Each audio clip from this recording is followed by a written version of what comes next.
ರೋಚಕ ಕಥೆಗಳ ಅನಾವರಣವೇ ಈ ನಿಗೂಢ ರಹಸ್ಯ. ನನ್ನ ಹೆಸರು ನಿಖಿಲ್ ಸ್ವಾಮಿ.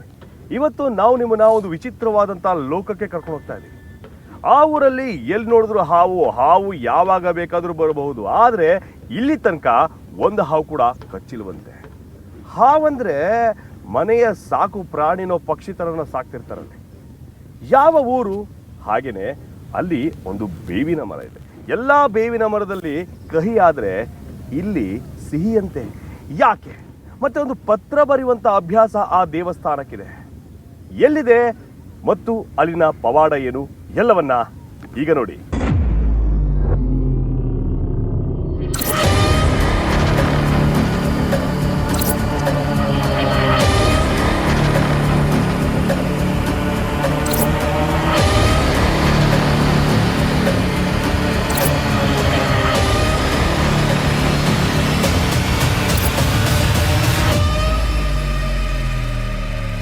ನಮ್ಮ ಭೂಮಿಯ ಮೇಲೆ ಎಂತೆಂತಹ ಸ್ಥಳಗಳಿರುತ್ತವೆಯೋ ಅಲ್ಲಿ ಅದೆಂತಹ ನಿಗೂಢತೆಗಳು ಅಡಗಿರುತ್ತವೆಯೋ ಹೇಳುವುದಕ್ಕೆ ಸಾಧ್ಯವಾಗುವುದೇ ಇಲ್ಲ. ಅದರಲ್ಲೂ ನಮ್ಮ ಭರತಖಂಡದಲ್ಲಿ ಕಂಡುಬರುವಂತಹ ವಿಸ್ಮಯ ತಾಣಗಳು ಬೇರೆಲ್ಲೂ ಕಾಣಸಿಗುವುದಿಲ್ಲವೇನೋ. ಇಲ್ಲಿಯ ಅದೆಷ್ಟೋ ಪವಾಡಗಳು ವಿಜ್ಞಾನಕ್ಕೆ ಸವಾಲಾಗಿ ನಿಂತರೆ ಕೆಲವು ಇಂದಿಗೂ ಪ್ರಶ್ನಾರ್ಥಕವಾಗಿ ಉಳಿದು ಹೋಗಿವೆ. ಕೆಲವರು ಇದನ್ನ ನಂಬಿಕೆ ಅಂದರು, ಕೆಲವರು ಮೂಢನಂಬಿಕೆ ಅಂದರೂ ಸಹ ಯಾವುದೇ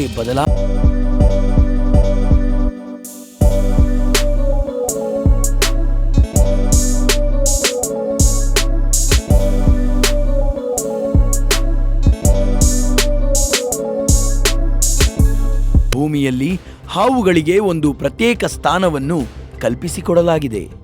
ನಾಗದೇವತೆ ಒಂದೊಮ್ಮೆ ಮುನಿದರೆ ನಾಗದೋಷಕ್ಕೆ ತುತ್ತಾಗಿ ಕಷ್ಟಗಳನ್ನು ಎದುರಿಸಬೇಕಾಗುತ್ತೆ ಎನ್ನುವ ನಂಬಿಕೆಯಲ್ಲಿ ಜನರು ನಾಗಾರಾಧನೆಯನ್ನ ಹಿಂದಿನಿಂದಲೂ ನಡೆಸಿಕೊಂಡು ಬಂದಿದ್ದಾರೆ.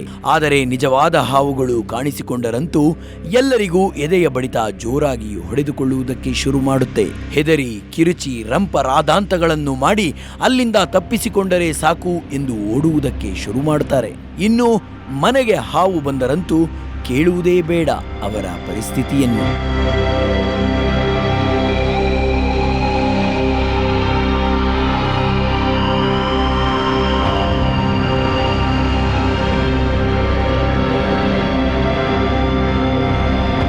ಇಷ್ಟೆಲ್ಲ ಪೀಠಿಕೆಗಳನ್ನು ಯಾಕೆ ಕೊಟ್ಟು ಅನ್ನುವುದಕ್ಕೆ ಒಂದು ಕಾರಣವಿದೆ.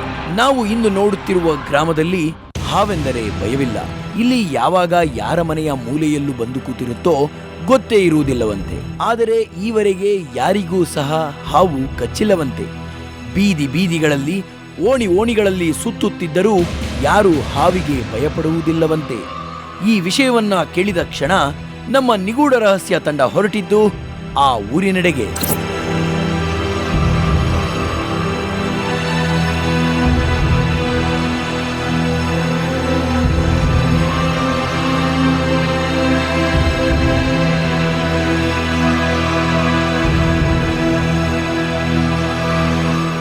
ಇದೇ ಆ ಊರು.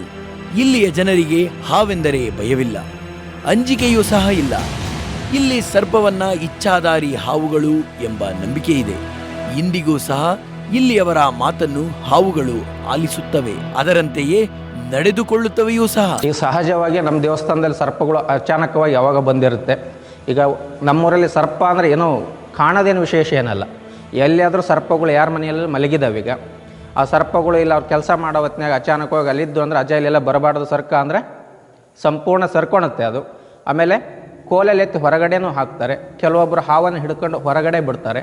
ಆದರೆ ಇದು ನಮ್ಮ ಕ್ಷೇತ್ರದ ಒಳಗಡೆ ಮಾತ್ರ, ಅಂದರೆ ಗ್ರಾಮದ ಗಡಿ ಅಂತ ಏನಿರುತ್ತೆ ಅಲ್ವಾ, ಆ ಗ್ರಾಮದ ಗಡಿ ಒಳಗೆ ಮಾತ್ರ ಸರ್ಪ ಸುಮ್ಮನೆ ಇರುತ್ತೆ. ಆ ಕಡೆಯಿಂದ ಯಾರೇ ನಮ್ಮೂರರೇ ಸಹಿತ ಮುಟ್ಟಿದ್ರು ಮೈಮೇಲೆ ಬರುತ್ತೆ. ಆದರೆ ಈ ಊರಲ್ಲಿ ಇವತ್ತಿಗೂ ಯಾರಿಗೂ ಸರ್ಪ ಕಚ್ಚಿದ್ದಿಲ್ಲ. ಹೀಗೆ ಇಲ್ಲಿಯ ಹಾವುಗಳು ಜನರ ಮಾತನ್ನು ಕೇಳುತ್ತವೆಯಂತೆ. ಅದರಿಂದ ಯಾರಿಗೂ ತೊಂದರೆಯನ್ನು ಸಹ ಕೊಡುವುದಿಲ್ಲವಂತೆ. ಆದರೆ ಈ ಪವಾಡಕ್ಕೆಲ್ಲ ಕಾರಣೀಭೂತನಾಗಿರುವವನು ಈತನೇ ಕಾಳಿಂಗೇಶ್ವರ. ಓಂ ನಮಃ ಶಿವಾಯ ಶಿವಾಯ, ಓಂ ನಮಃ ಶಿವಾಯ ಶಿವಾಯ, ಓಂ ನಮಃ ಶಿವಾಯ ಶಿವಾಯ. ಇನ್ನು ಈ ಕಾಳಿಂಗೇಶ್ವರ ದೇವಾಲಯವನ್ನು ಯಾರು, ಯಾವಾಗ, ಯಾವ ಕಾಲದಲ್ಲಿ ಕಟ್ಟಿದರು, ಕಟ್ಟಿಸಿದವರು ಯಾರು ಎಂಬ ಪ್ರಶ್ನೆಗಳಿಗೆ ಯಾವುದೇ ಉತ್ತರಗಳಿಲ್ಲ. ಆದರೂ ಸಹ ಇಲ್ಲಿಯವರು ಹೇಳುವ ಪ್ರಕಾರ ಇದೊಂದು ಪುರಾತನ ದೇವಾಲಯ, ಪವಾಡಗಳನ್ನು ನಡೆಸುವ ಪುಣ್ಯಕ್ಷೇತ್ರ.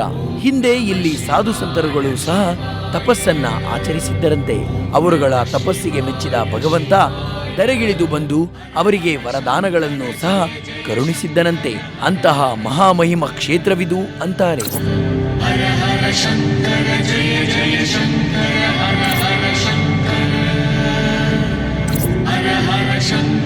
ಇಲ್ಲಿನ ಕಾಳಿಂಗೇಶ್ವರನ ಮುಂದೆ ನಿಂತು, ದೇವರೇ, ನನ್ನ ಕಣ್ಣಿಗೆ ಇಂದು ಆವು ಕಾಣಿಸು ಎಂದು ಭಕ್ತಿಯಿಂದ ಬೇಡಿಕೊಂಡ ಯಾತ್ರಾರ್ಥಿಗಳಿಗೂ ಸಹ ನಾಗನ ದರ್ಶನ ಸಿಕ್ಕಿದೆ ಅಂತಾರೆ. ಇಲ್ಲಿಯ ಮತ್ತೊಂದು ವಿಶೇಷ ಏನೆಂದರೆ ನಾಗದೇವ ಗರುಡನ ಸಮೇತ ನೆಲೆ ನಿಂತಿದ್ದಾನೆ ಅನ್ನುವುದು. ವಿಶೇಷವಾಗಿ ಅಲ್ಲಿ ನಾಗದೇವ ಗರುಡನ ಸಮೇತವಾಗಿದ್ದಾನೆ. ಅಟ್ಟಿ ಹೋಗಬೇಡ, ಮೆಟ್ಟಿದರ ಬಿಡಬೇಡ ಎಂಬ ನಾಗನ ಕೋಪಕ್ಕೆ ತುತ್ತಾದವರಿಗೆ ಪರಿಹಾರ ಕೊಡುವಂಥ ಕ್ಷೇತ್ರ ಅಂತ ಹೇಳೋದು. ಅಲ್ಲಿ ಇಚ್ಛಾಧಾರಿ ಸರ್ಪ, ಪರಮಾತ್ಮ ಒಂದು ಬಾಲದಲ್ಲಿ ಸರ್ಪವನ್ನು ಮೆಟ್ಟಿದ್ದಾನೆ. ನಂತರ ಅವನ ಮಸ್ತಕದ ಮೇಲೆ 5 ಹೆಡೆಗಳಿದ್ದಾವು. ನಂತರ ಆದಿಶೇಷನಾಗಿ ಭೂಮಿಯನ್ನು ಹೊತ್ತು ನಿಂತಿದ್ದಾನೆ. ತನ್ನ ಗರುಡವನ್ನು ನಾಭಿ ಮೇಲೆ ಕುಂದಿರಿಸ್ಕೊಂಡಿದ್ದಾನೆ. ನಾಭಿ ಮೇಲೆ ಗರುಡ ಇದೆ. ಹಾಗಾಗಿ ಏನಪ್ಪ ಅಂದರೆ ಸರ್ಪಕ್ಕೆ ವಿಶೇಷವಾಗಿ ಆ ಸ್ವಾಮಿ ಬಂದ ದರ್ಶನ ಮಾಡಿದರೆ ಅವೆಲ್ಲ ಸಮಸ್ಯೆಗಳು ಪರಿಹಾರ ಆಗ್ತವೆ.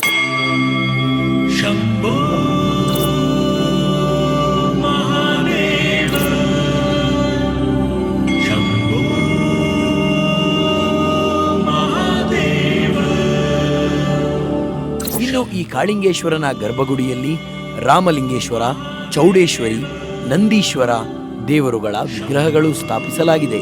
ಇನ್ನು ಈ ಗರ್ಭಗುಡಿಯ ದೇವರ ವಿಶೇಷವೇನೆಂದು ಅರ್ಚಕರೇ ವಿವರಿಸುತ್ತಾರೆ, ನೋಡಿ. ಇದು ಇಚ್ಛಾಧಾರಿ ಸರ್ಪ ಕಾಳಿಂಗೇಶ್ವರ. ಪೂರ್ಣ ಹೆಸರು ಇಚ್ಛಾಧಾರಿ ಕಾಳಿಂಗೇಶ್ವರ ಅಂತೇಳಿ. ವಿಗ್ರಹ ಮನುಷ್ಯನ ರೂಪದಲ್ಲೇ ಇದೆ. ಇದು ಇಲ್ಲಿ ಬಾಲವನ್ನು ಮೆಟ್ಟಿ ನಿಂತಿದ್ದಾನೆ. ಇಲ್ಲಿ ಮೇಲುಗಡೆ 5 ಎಡಿಗಳು ಬಂದಿದ್ದಾವು. ಇಲ್ಲಿ ಆದಿಶೇಷನಾಗಿ ಮತ್ತೆ ಭೂಮಂಡಲವನ್ನು ಹೊತ್ತು ನಿಂತಿದ್ದಾನೆ. ತನ್ನ ನಾಭಿ ಮೇಲೆ ಗರುಡವನ್ನು ಕೂರಿಸಿಕೊಂಡಿದ್ದಾನೆ. ಇದೇ ಆದಿಶೇಷ. ಇಲ್ಲಿ ಅವತಾರವನ್ನು ಮತ್ತು ಆದಿಶೇಷನ ಅವತಾರ ತಾಳ್ಕೊಂಡು ಈ ಭೂಮಿಯನ್ನು ಹೊತ್ತು ನಿಂತಿದ್ದಾನೆ. ನಂತರ ಇಲ್ಲಿ ಮಸ್ತಕದ ಮೇಲೆ 108 ಹೆಡೆಗಳು ಬೇರೆ ಇದ್ದಾವೆ. ಇದು ಮೂಲತಃ ವಿಗ್ರಹಕ್ಕೆ ಇರತಕ್ಕಂಥ ಹೆಡೆಗಳಿವೆಲ್ಲ. ಹಾಗಾಗಿ ಏನಪ್ಪ ಅಂದರೆ ಇಚ್ಛಾಧಾರಿ ಕಾಳಿಂಗೇಶ್ವರ ಅಂತ ಕರೀತಕ್ಕಂಥದ್ದು.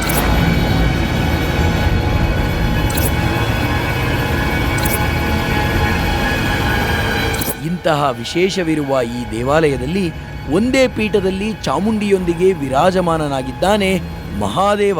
ಇಂಥ ವಿಗ್ರಹ ಎಲ್ಲೇ ಸಿಗಲ್ಲ. ವಿಶೇಷವಾದಂಥ ವಿಗ್ರಹ ಇದು.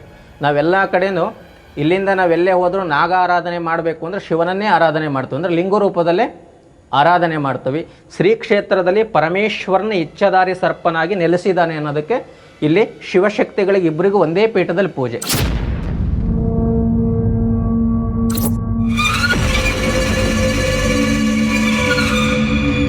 ಹೀಗೆ ಕಾಳಿಂಗ ಸರ್ಪದ ದೋಷದಿಂದ ಮುಕ್ತಿ ಕೊಟ್ಟ ಪ್ರತೀತಿಯೂ ಸಹ ಈ ದೇವಾಲಯದಲ್ಲಿರುವ ಪರಮಾತ್ಮನಿಗೆ ಇದೆ.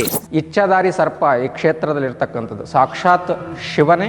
ಶ್ರೀ ಕ್ಷೇತ್ರದಲ್ಲಿ ನಳಮಹಾರಾಜನಿಗೆ ಕಾಳಸರ್ಪ ದೋಷದಿಂದ ಮುಕ್ತಿ ಕೊಟ್ಟ ಅಂತ ಹೇಳಿ ಒಂದು ಪ್ರತೀತಿ ಇದೆ. ಹಾಗಾಗಿ ಏನಪ್ಪ ಅಂದ್ರೆ ಶ್ರೀ ಕ್ಷೇತ್ರದಲ್ಲಿ ಇಚ್ಛಾಧಾರಿ ಸರ್ಪ ಆಗಿ ಕ್ಷೇತ್ರದಲ್ಲಿ ನೆಲೆಸಿದ್ದಾನೆ ಪರಮೇಶ್ವರ.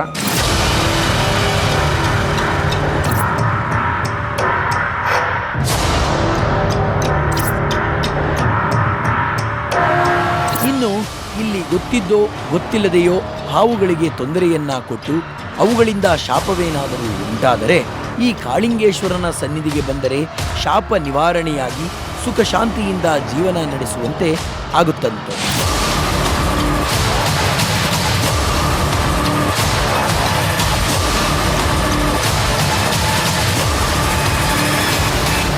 ಉರುಗನಹಳ್ಳಿ ಈ ದೇವಸ್ಥಾನದಿಂದ ಒಂದು ನೋಟಿಸ್ ಹೋಗುತ್ತೆ. ಆ ನೋಟಿಸ್ ನಿಮಗೆ ಬಂದರೆ ನೀವು ನಡುಗ್ತೀರಾ, ಅಷ್ಟು ಭಯಪಡಿಸುತ್ತೆ. ಯಾಕೆ? ಆ ನೋಟಿಸ್ ಕೊಡೋದು ಯಾರು, ಏನಿದೆ ಆ ನೋಟಿಸ್ ಹಿಂದಿನ ರಹಸ್ಯ ಎಲ್ಲವನ್ನ ಈಗ ನೋಡಿ.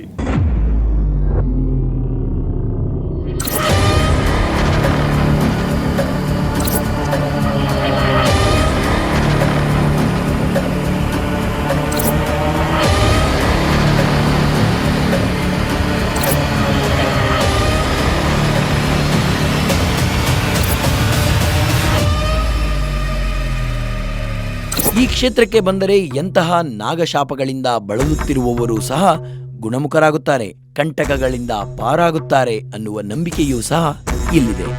ಅದರಿಂದಲೇ ಇಲ್ಲಿಗೆ ಬರುವ ನೂರಾರು ಭಕ್ತರು ನಾಗ ಪ್ರತಿಷ್ಠೆಗಳನ್ನ ಮಾಡಿಸಿದ್ದಾರೆ. ಕ್ಷೇತ್ರದಲ್ಲಿ ವಿಶೇಷವಾಗಿ ನಾಗನಿಗೆ ಆದ್ಯತೆಯನ್ನು ಕೊಡ್ತಾ ಇರ್ತವೆ. ಸರ್ಪ ಸಂಸ್ಕಾರ, ಆಶ್ಲೇಷ ಬಲಿ, ನಾಗ ಪ್ರತಿಷ್ಠಾಪನೆ ಸಹಿತ ಪೂಜೆ ಮಾಡ್ತೇವೆ. ವಿಶೇಷವಾಗಿ ಶ್ರೀರಾಮಲಿಂಗೇಶ್ವರನಿಗೆ ಸರ್ಪಶಾಂತಿ ರುದ್ರಾಭಿಷೇಕ ಅಂತ ಮಾಡ್ತೇವೆ.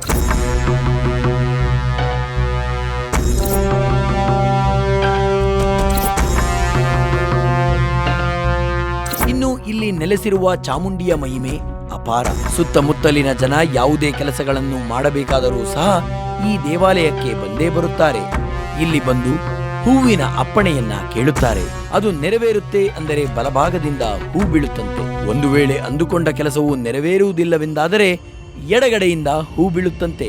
ಈ ಚಾಮುಂಡೇಶ್ವರಿ ತಾಯಿ ಹೂ ಅಪ್ಪಣೆನೇ ಜಾಸ್ತಿ ಆಗೋದು. ಈ ಅಮ್ಮನವರಲ್ಲಿ ಅವರು ಪ್ರಸಾದ ಕಟ್ಕೊಂಡು ಕೂತ್ಕೊಂಡತ್ನಾಗೆ ಕೆಲವೊಂದು ವಿಚಾರಗಳನ್ನು ಪೂರ್ವಭಾವಿ ವಿಚಾರ ಮಾಡಿ ಹೇಳಿದಾಗ ಅದರಲ್ಲಿ ಏನಿದೆ ಅಂತ ನೋಡಿಕೊಂಡು ಅದು ಸಂಪೂರ್ಣವಾಗಿ ಕೆಲವೊಂದು ಪ್ರಸಾದ ಪ್ರಕಾರ ಹರಕೆ ಅಂತ ಸಹಿತ ಮಾಡಿಸ್ತಾರೆ. ಆ ಹರಕೆ ಸ್ವರೂಪವಾಗಿ ಎಲ್ಲ ಕಾರ್ಯಗಳು ಪ್ರಾಪ್ತಿಯಾಗ್ತವು.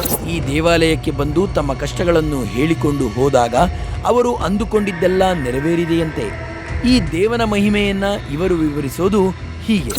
ಒಂದು ನಾಗರಾವ್ ಬಂದಿರುತ್ತೆ. ಆ ನಾಗರಾವನ್ನು ನಾವು ಒಂದು ಪ್ರಸಾದ ಅಂತ ಹೇಳ್ಬಿಟ್ಟು ನಾವು ನೀರನ್ನು ತೆಗೆದುಕೊಂಡು ಹೋಗಿರ್ತೇವೆ. ಇಲ್ಲಿ ಅಲ್ಲಿ ಬಂದಾಗ ಅಲ್ಲಿ ನಮ್ಮ ಮನೆ ಒಳಗಡೆ ಬರಲಿಕ್ಕೆ ಅದು ಬರ್ತಾ ಇರ್ತದೆ. ಆವಾಗ ನಾವು ಪ್ರಸಾದವನ್ನು ತೆಗೆದುಕೊಂಡು ಬಂದು ಆ ನೀರನ್ನು ಹಾಕಿದ ಮೇಲೆ ನಮ್ಮ ಒಳಗಡೆ ಏನು ಬರಲಿಲ್ಲ ಅದು ಆಮೇಲೆ ಮತ್ತೆ ಕಾಣಿಸ್ಕೊಂಡ್ಲೇ ಇಲ್ಲ. ಇದು ನನ್ನ ಕಣ್ಣೆದುರಿಗೆ ನಡೆದಂಥ ಘಟನೆ.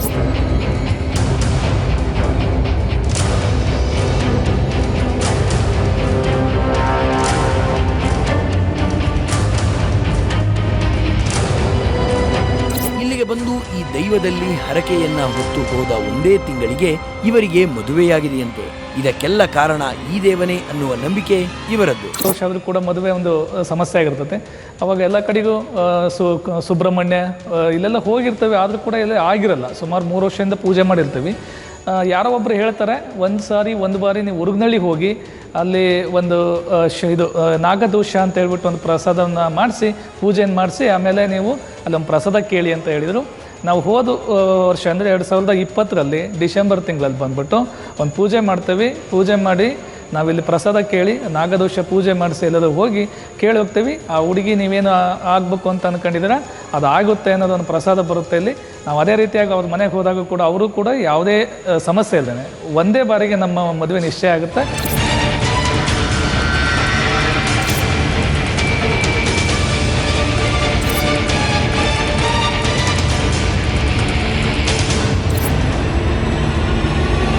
ಇನ್ನು ಕಾಳಿಂಗೇಶ್ವರ ದೇಗುಲದಲ್ಲಿ ಪೂಜಿಸಿದರೆ ಸಕಲ ಸರ್ಪ ದೋಷಗಳಿಂದಲೂ ಮುಕ್ತಿ ಸಿಗುತ್ತೆ ಎಂಬ ನಂಬಿಕೆ ಜಿಲ್ಲೆಯಾದ್ಯಂತ ಭಕ್ತರಿಗಿದೆ.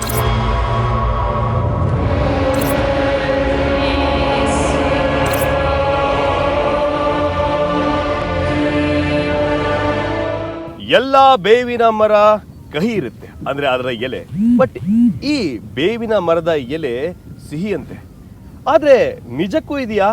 ಏನಿದೆ ಆ ಬೇವಿನ ಎಲೆಯ ರಹಸ್ಯ?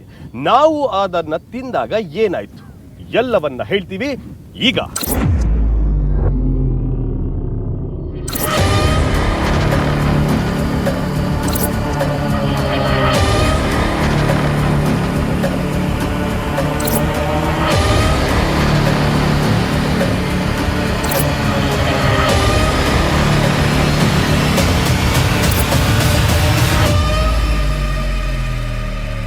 ಈ ರಾಮಲಿಂಗೇಶ್ವರ ಕಾಳಿಂಗೇಶ್ವರನ ಸನ್ನಿಧಿಯಲ್ಲಿ ಇರೋ ಈ ಬೇವಿನ ಮರದಲ್ಲಿ ವಿಶೇಷತೆ ಇದೆ. ಅದೆಂದರೆ ಈ ಬೇವಿನ ಮರದ ಎಲೆಗಳು ಕಹಿಯಾಗಿರದೆ ಸಿಹಿಯಾಗಿವೆ.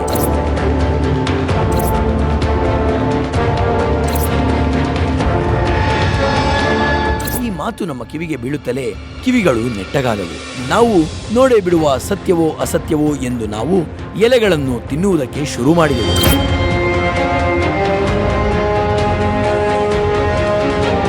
ಸೊ ಎಲ್ಲ ಒಂದು ಬೇವಿನ ಎಲೆನಲ್ಲಿ ಕಹಿಯ ಅಂಶ ಇರುತ್ತೆ.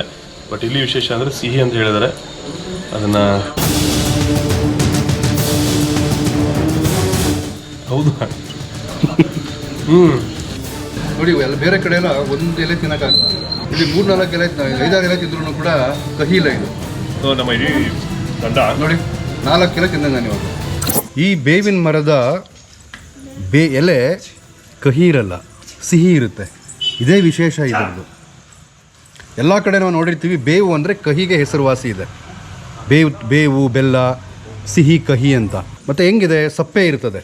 ಅದು ಯಾವುದೇ ರೀತಿ ಕಹಿ ಆಗಲಿ ಏನು ಬೇರೆ ಏನಿರಲ್ಲ.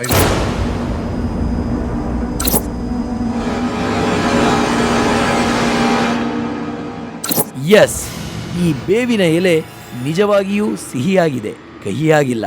ಇದು ಹೇಗೆ ಎಂದು ಕೇಳಿದಾಗ ಕತೆ ನಳಮಹಾರಾಜನ ಕಾಲಕ್ಕೆ ಹೋಗುತ್ತೆ. ಅದು ಸಿಹಿಯಾಗಿರೋದಕ್ಕೆ ನಳ ಮಹಾರಾಜರಿಗೆ ಶಾಪಗ್ರಸ್ತರಾಗಿ ಈ ಕಡೆ ವನವಾಸಕ್ಕೆ ಬಂದಿರ್ತಾರ ಅಂಥೇಳಿ ಒಂದು ಆ ಪ್ರತೀತಿ ಇದ್ದಾಗ ಅವರಿಗೆ ಕಾರ್ಕೋಟಕನ ಶಾಪ ಬರುತ್ತೆ. ಒಂದು ಹಾವು ಬೆಂಕಿ ಸುತ್ತ ಇರುತ್ತೆ.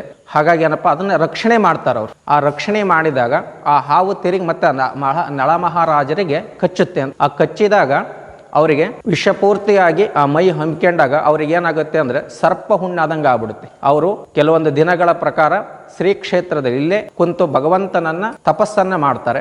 ಅವಾಗ ಭಗವಂತ ಅವರಿಗೆ ಪ್ರತ್ಯಕ್ಷ ಆಗ್ತಾನಂತೇಳಿ ಒಂದು ಪ್ರತೀತಿ ಹೇಳ್ತಕ್ಕಂಥದ್ದು. ಅವರು ನಳ ಮಹಾರಾಜರು ಕೇಳ್ತಾರೆ, ಮುಂದೆಂದು ಶ್ರೀಕ್ಷೇತ್ರದಲ್ಲಿ ಯಾರನ್ನು ಸರ್ಪ ಮುಟ್ಟಬಾರದು, ಆ ಥರ ನನಗೆ ವರ ಕೊಡು. ನನಗೆ ಬಂದಿರತಕ್ಕಂಥ ವಿಪರೀತ ಸರ್ಪದೋಷ ಯಾರಿಗೂ ಬರಬಾರ್ದು.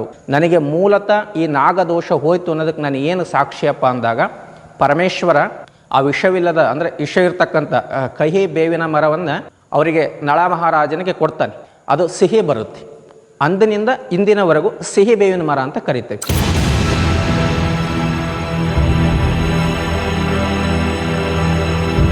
ಈ ದೇವಾಲಯಕ್ಕೆ ಬಂದು ಹರಸಿಕೊಂಡರೆ ಎಂತಹ ಸಮಸ್ಯೆಗಳು ಸಹ ಈಡೇರುತ್ತವಂತೆ.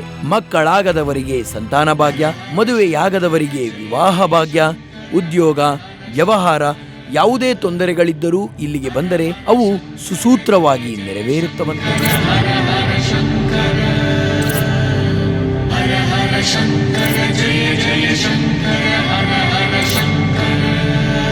ಇನ್ನು ಈ ಊರಿನ ಹೆಸರು ಉರುಗನಹಳ್ಳಿ. ಉರುಗ ಅಂದರೆ ಹಾವು. ಹಾವಿನ ಹೆಸರಲ್ಲೇ ಇದೆ ಈ ಊರಿನ ಹೆಸರು. ಈಗ ಹಾವುಗಳ ಸಂಖ್ಯೆ ಮೊದಲಿನಷ್ಟಿಲ್ಲವಾದರೂ ಹಾವುಗಳು ಕಾಣದಂತ ದಿನ ಮಾತ್ರ ಇಲ್ಲಿ ಇಲ್ಲವೇ ಇಲ್ಲ ಅಂತಾರೆ. ಇಂತಹ ಪವಿತ್ರವಾದ ಕ್ಷೇತ್ರ ಇರುವುದಾದರೂ ಎಲ್ಲಿ ಎಂದರೆ ಶಿವಮೊಗ್ಗ ಜಿಲ್ಲೆಯ ಸೊರಬದ ಬಳಿ ಇರುವ ಉರಗನಹಳ್ಳಿ. ಕೇವಲ ಸೊರಬದಿಂದ 9 ಕಿಲೋಮೀಟರ್ ದೂರವಷ್ಟೇ. ನೀವುಗಳು ಸಹ ಭೇಟಿ ಕೊಟ್ಟು ಕಾಳಿಂಗೇಶ್ವರನ ದರ್ಶನವನ್ನು ಮಾಡಿ, ಜೊತೆಗೆ ಈ ಉರಗನ ಪವಾಡವನ್ನು ನೋಡಿ.